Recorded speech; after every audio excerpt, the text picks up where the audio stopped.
vàនេះទឹកធ្លាក់ពីជួរភ្នំអូរ៉ាល់មកនៅតំបន់ជាតិហ្វាមក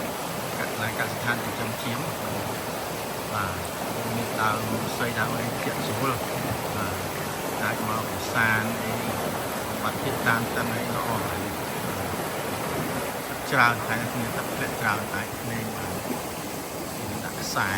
ឲ្យយើងតោបបាទហូរចង់តែបាទ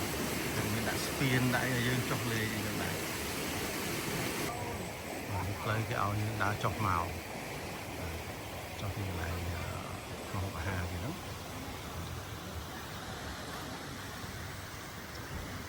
ហើយនៅក្របមាត់ស្ទឹងហ្នឹងគេមានរៀបចំកន្លែងឲ្យយើងអង្គុយញ៉ាំអាហារអី relax បណ្ដោះស្អាតបាទនេះកន្លែងគេរៀបចំឲ្យយើងអង្គុយលេងមើលទឹកហូរអីស្អាតហ្នឹង